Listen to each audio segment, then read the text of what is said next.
जय माँ ललितांबा। मैं ज्योतिष दैवज्ञ विशाल गुप्ता प्रस्तुत हूँ अपने YouTube channel astro Vishal Gupta पर। आज हम बात करने जा रहे हैं श्री हनुमान जी महाराज के विषय में।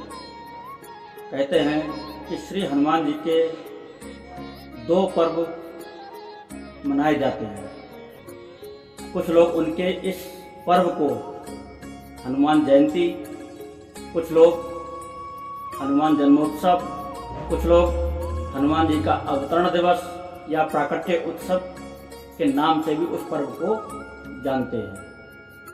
तो क्या है सत्य, क्या नाम होना चाहिए और ये दो तिथियां क्यों हैं, तो ये जानने के लिए बने रहिए हमारे साथ अंत तक इस वीडियो में, ताकि आप उनके लिए दिए गए 10 वरदानों के विषय में तथा 2 जन्म अवतरण दिवस के रूप में मनाए जाने वाली तिथियों के अंतर को समझने के लिए और उनके इस अवतरण को क्या कहते हैं, क्यों कहते हैं और क्या कहना चाहिए, इन सबको जानने के लिए बने रहिए अंत तक हमारी वीडियो के साथ। चलिए चलते हैं फिर अपने विषय पर।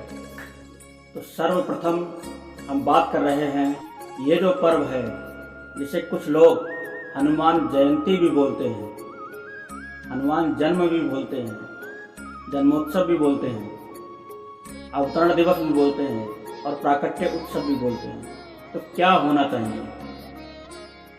तो कहते हैं कि जब कोई देवता इस धरा पर अपना स्वरूप ग्रहण करता है तो वह देव स्वरूप कभी भी किसी भी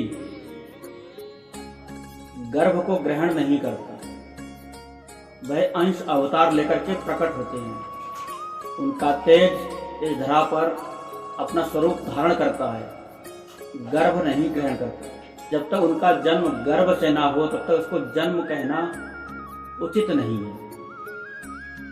जन्म की एक प्रक्रिया बताई गई है कि जब बालक अपनी माँ के गर्भ से इस ब्रह्मांड पर आता है तब उस प्रक्रिया को जन्म कहा गया है। परंतु जब देवी देवता किसी देह से, चाहे उनके मैल से, चाहे उनके शब्द के स्वर से, उनके किसी नाखून से, भौं के दृष्टिपात से अथवा किसी भी अंग प्रत्यंग से प्रकट होते हैं तो यह अवतार होता है। और इसी तरीके से देवतागण अवतार ग्रहण करते हैं। तो इसको जन्मोत्सव तो नहीं कहना चाहिए। दूसरा, जयंती भी नहीं कहते हैं, क्योंकि जिसका जन्म हुआ है और जो अब इस धरा पर नहीं है, जयंती उसके लिए मनाई जाती है। तो हनुमान जी महाराज सप्त चिरंजीवियों में से एक हैं, सदा अमर रहने का उनको वरदान है। चारों युगों में उपलब्ध होने के कारण उनकी जयंती भी शब्द प्रयोग नहीं होना चाहिए। इसके बाद में अवतरण दिवस कह सकते हैं या प्रगट उत्सव कह सकते हैं या प्राकट्य उत्सव कह सकते हैं। इन शब्दों में सार्थकता नजर आती है। इसके बाद अब इनके प्राकट्य उत्सव की 2 तिथियां क्यों हैं, तो इसके लिए 2 अलग अलग पुराणों में इसका वर्णन मिलता है। प्रथम इसका जो वर्णन मिलता है वह है वायु पुराण में। तो वायु पुराण के अनुसार एक श्लोक कहा गया है। वायु पुराण के एक श्लोक के द्वारा यह बताया गया है, आश्विनस्यासिते पक्षे स्वात्यां भौमे च मारुति मेष लग्ने जना गर्भात् स्वयं जातो हरः शिवः। अर्थात कार्तिक मास के कृष्ण पक्ष की चतुर्दशी तिथि अर्थात दीपावली के एक दिन पहले, यानी कि नरक चतुर्दशी वाले दिन, जब स्वाति नक्षत्र में, मेष लग्न में और तुला राशि में हनुमान जी ने इस पृथ्वी पर अवतार लिया। इसका क्या प्रमाण है? तो इसका प्रमाण दिया गया है कि जिस समय भगवान राम बाल्यकाल में थे तो उनके मनोरंजन के लिए भगवान रुद्र ने 11 रुद्र अंशों में से एक रुद्र जो है बानर का स्वरूप ग्रहण किया और शिव जी उस बानर के स्वरूप को लेकर के अयोध्या गए और कुछ वर्ष तक रहे वहाँ, उनका मनोरंजन किया, उनकी सेवा की, उनकी भक्ति आराधना प्राप्त की। उसके बाद वह वहाँ से चले गए और देवी जी की सेवा में लांगुर रूप में रहने लगे। इसके बाद जब दोबारा जो शिव पुराण के अनुसार जो तिथि बताई गई है, क्योंकि चैत्र मास के शुक्ल पक्ष की पूर्णिमा तिथि को बताया गया है, इसमें उन्होंने मां अंजना के द्वारा अपना अवतार ग्रहण किया है।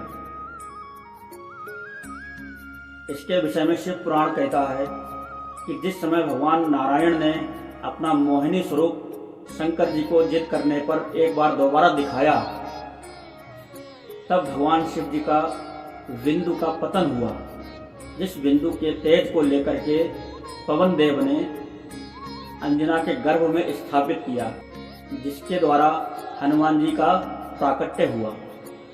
तो दूसरी तिथि शिव पुराण के अनुसार यह है चैत्र मास में। तो इस प्रकार से इनके प्राकट्य उत्सव 2 तिथियों को मनाए जाते हैं। भगवान हनुमान जी को 10 वरदान प्राप्त थे। वह 10 वरदान कब और कैसे प्राप्त हुए, आइए जानते हैं। तो जिस समय बाल्यकाल में भूख लगने पर हनुमान जी ने भगवान सूर्य देव को फल समझ करके निगलना चाहा, मुख में रख लिया, तब सब देवताओं ने घबरा करके इंद्र ने जब इनके ऊपर प्रहार किया, तब इनका मुख खुल गया, सूर्य देव को मोक्ष मिला और यह भूमि पर बेहोश होकर के गिर पड़े थे। तब देवताओं ने इनको आकर के वरदान दिए। तो 8 देवताओं के द्वारा इनको वरदान प्रदान किया गया, जो कि इस प्रकार है। सबसे पहले नंबर, सूर्य भगवान ने इनको वरदान दिया कि आप बड़े ही तेजवान होंगे। सूर्य भगवान ने अपने तेज का 100वां हिस्सा भगवान हनुमान जी को प्रदान किया और शास्त्रों में पारंगत होने का वरदान भी दिया। कहा जब तुम बड़े हो जाओगे तब मुझसे ही शास्त्रों का ज्ञान प्राप्त करके इस ब्रह्मांड पर अपना जीवन व्यतीत करोगे और कोई भी देवी देवता ऋषि विद्वान तुमसे शास्त्रार्थ में कभी विजय प्राप्त नहीं कर सके। दूसरा वरदान धर्मराज यमराज ने दिया। उन्होंने कहा कि हे बालक, तुम्हें कभी भी हमारा कोई भी अस्त्र शस्त्र अथवा पाश या दूत कोई छू भी नहीं सकेगा। निर्भय किया काल से। इसके बाद तीसरा वरदान कुबेर जी ने दिया। उन्होंने वरदान में अपनी दिव्य गदा प्रदान की और कहा कोई भी युद्ध कौशल में तुम्हें परास्त नहीं कर सकता। यह गदा वज्र से भी शक्तिशाली होगी। चौथा वरदान के रूप में भगवान शिव ने वरदान दिया। शिव ने कहा कि मेरे पाशुपति अस्त्र का भी, मेरे किसी भी अस्त्र शस्त्र का तुम पर किसी भी प्रहार का कोई भी प्रभाव नहीं होगा। पांचवा वरदान देव शिल्पी विश्वकर्मा जी ने दिया। विश्वकर्मा जी ने कहा कि मेरे द्वारा निर्मित किसी भी धातु के शस्त्र अथवा अस्त्र के द्वारा तुम्हें कोई भी परास्त नहीं कर सकता। किसी भी अस्त्र शस्त्र का दुष्प्रभाव आपके ऊपर नहीं होगा। छठा वरदान इंद्रदेव ने दिया। इंद्र ने कहा कि मेरे वज्र का भी प्रभाव तुम्हारे शरीर पर कभी नहीं होगा। तुम्हारी देह वज्र के समान हो जाएगी, तुम बजरंगी कहलाओगे। सातवां वरदान वरुण देव ने दिया, अर्थात जल के देवता ने दिया कि 10 लाख वर्षों तक आप दीर्घ आयु हो तथा कभी भी मेरे किसी पाश का असर आप पर ना हो। कभी भी जल से आपका कोई भी नुकसान ना हो, कोई भी मृत्यु हानि किसी भी प्रकार से आपकी नहीं हो सकती है। यह वरदान वरुण देव ने हनुमान जी को प्रदान किया। 8वां वरदान ब्रह्मदेव ने दिया। ब्रह्मा जी ने वरदान दिया कि मेरे ब्रह्मास्त्र का असर भी आपके ऊपर नहीं होगा। दूसरी बात कि आप अपनी इच्छा के अनुसार स्वरूप को बदल सकते हैं, छोटा अथवा बड़ा कर सकते हैं और वायु में विचरण कर सकते हैं, वायु रूप में विचरण कर सकते हैं तथा दीर्घायु होने का वरदान प्रदान किया। ये तो 8 देवताओं ने वरदान दिए और 9वां वरदान दिया माता सीता जी ने, अष्ट सिद्धि नवनिधि के दाता। इस प्रकार से 8 सिद्धियां और 9 प्रकार की निधियों का वरदान प्रदान किया।